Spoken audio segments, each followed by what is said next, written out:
Hello, everybody, and welcome back to Cure for the Common Game. Today, we're going to do a deck breakdown, not of an EDH deck, but of my Modern Masters draft last night.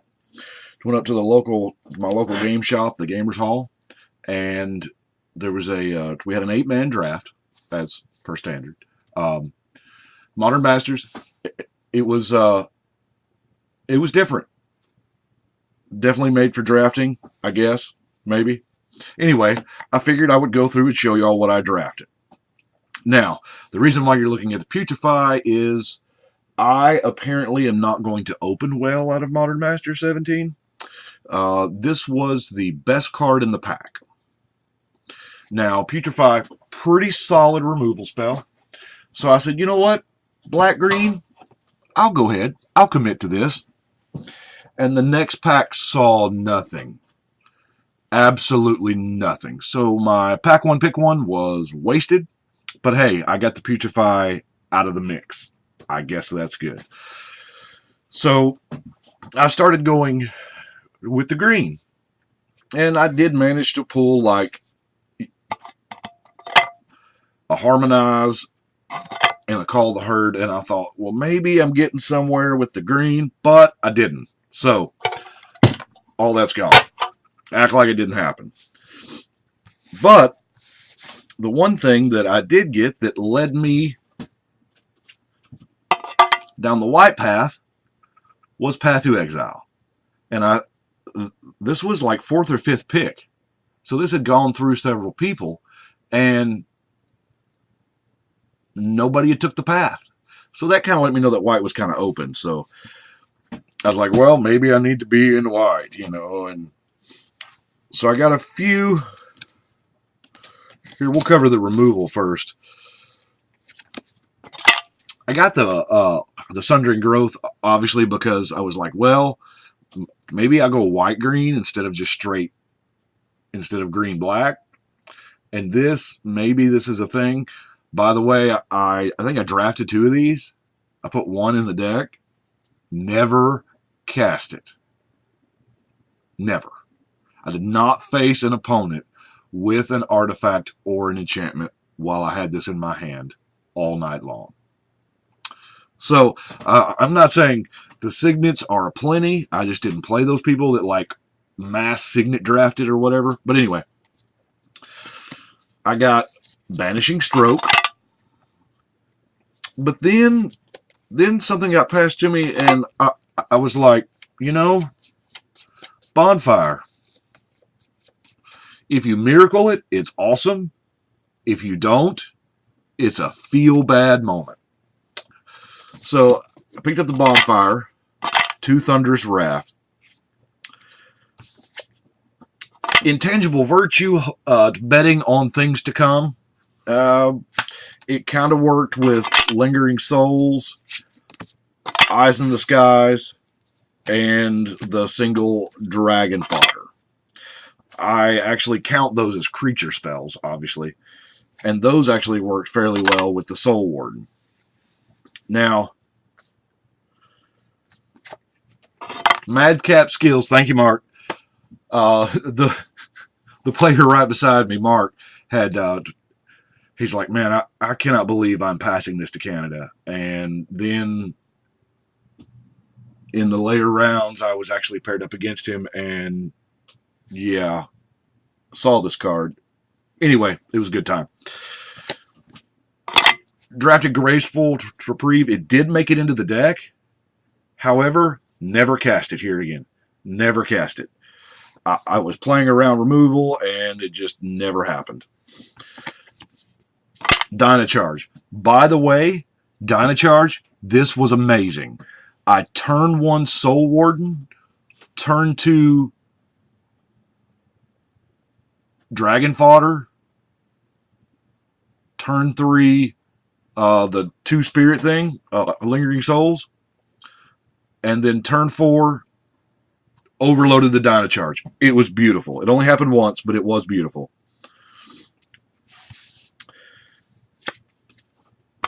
Scorch Rizalka.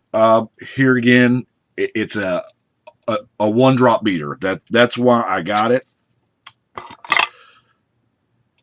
The Knight that brings a Squire, 3 mana for 3 power, 2 of which is first strike. This is not bad. Really works good with the Dyna Charge. That guy's also good. With the Guild Mage, that first ability is sick. I never really had the mana open to use the second ability, but it's good. And of course, a creature version of Giant Growth, which is how I used it. I never cast it. Now, for the all-star of the deck. I want you to count these. 1, 2, 3, 4, 5. 5 Skylight Legionnaires. I actually grabbed the foil one first because I was like, hey, I kind of need this for the common cube. And, you know, it's shiny, and I'm trying to foil out the common cube. It'll be awesome. And then the next pack had another one, and the next pack had another one, and I was like, you know what? This is what I'm doing.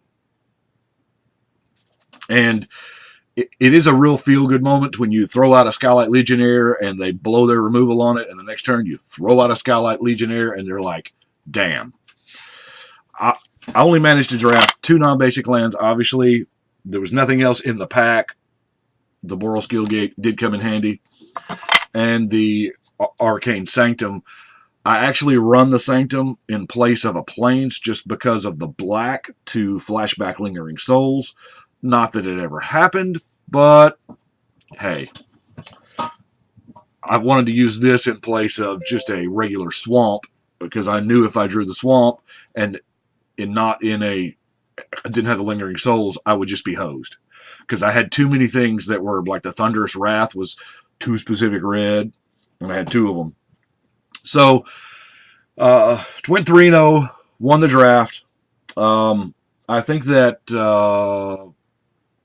Foil Legionnaire was the most valuable thing I pulled. Or well, maybe the Call from the Herd.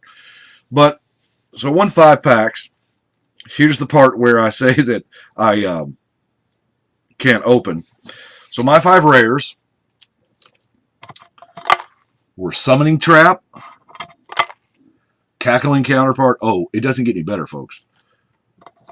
Pyromancer Ascension, Blade Splicer, Cruel Ultimatum. Yeah, this is a pretty bad 5 packs because I saw in some videos earlier when we were getting ready for Modern Master 17 that you had a 1 in 5 chance. It was a 22% chance that you could buy a pack and get your $10 in value out of it. Now, while the numbers may be true, it doesn't happen to this guy. So, here's 5 packs. 5 packs that I won in prize support. 3 packs I opened in the draft. We're up to 8. I bought 1 pack at another game shop. So we're talking a total of 9 packs.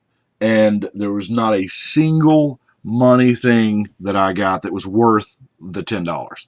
By the way, when I went into the other game shop, I just walked in and I looked at him and I said, yeah, I'd like to buy a $10 lottery ticket. He knew exactly what I was talking about. However, my son was with me drafting, and he opened a amazing pack. Now, he gets very focused on the deck, and I wish, man, I really, really wish that I could draft this way, or that we could all draft this way, because when he gets focused on his deck, he's picking cards for the deck. He does not care about the value. Well, obviously, he really doesn't care about the value because I paid for his draft. But anyway, his second pack he opened up, and he had double rare. He had Scalding Tarn and Goblin Guide, a foil Goblin Guide. Now, obviously, since I am showing you the Goblin Guide, you know what he picked. He passed the Scalding Tarn. At the moment he passed it, it was like $42, I think, on TCG. Because he was going to use this. And I at first you kind of feel sad. You're like, oh, son, you passed. But staying on focus, that's awesome. And, you know, hey, it's full Goblin Guide. But, oh, one more thing. We drafted at our local game shop. You know where this did not happen at? It did not happen on Amazon. It did not happen on eBay. And it sure as hell did not happen at Walmart.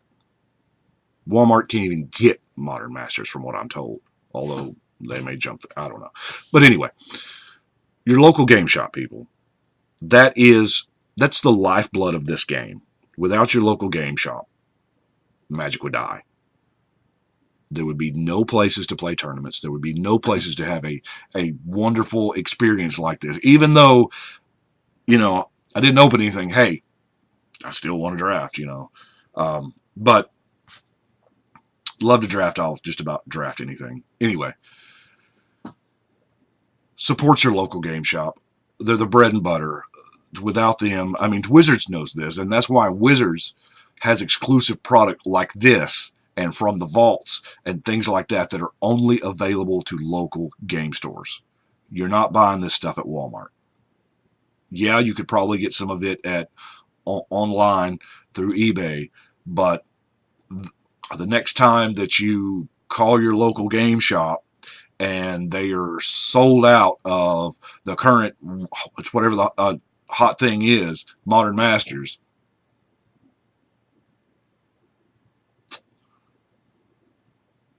yeah, it's hell. I lost my train of thought. I get so worked up on this shit. But anyway, support your local game shop. They are. I've been there. I've been a shop owner. I've also been in towns where there is no game shop. There's a lot of you out there that play Magic and you build the deck and you just want to play it, but there's no place to play. You got a buddy or two that comes over to the house and you play against the same, 3 or 4 decks all the time. There is no, hey, I built a Modern deck. I think I'm going to go up to the shop and sling some Modern, kind of test it out. I got this, legacy deck that I'm trying to build that loses all the time because I don't spend the money on it. But anyway, there's no place like that. I lived in towns where there was like 4 or 5 of us and we would meet up at the Pizza Hut or the Hardee's or whatever, your local game shop. I'll stop ranting about it. Anyway, MM17's out. It's great. They say, I've heard 2 conflicting things, that one, they're going to print it into Oblivion, that it's supposed to be 5x of what MM15 was. And then I've also heard that, well, if they're printing so much of it, how come we can't get any more? I don't know. Maybe they're doing it in waves. I know the EMA thing, they had a second wave. Don't know. Nobody really knows what the prices are going to do, up, down. We've seen it in the past 3 days. We've seen them go up and down. It's crazy. But either way, for my regular viewers, I appreciate y'all watching this. I realize it's not an EDH thing, but there's some good EDH staples in the deck. I don't know anybody that's opened up a Damnation and was pissed off about it. Anyway, I appreciate you guys for watching. Y'all be sure to like, subscribe.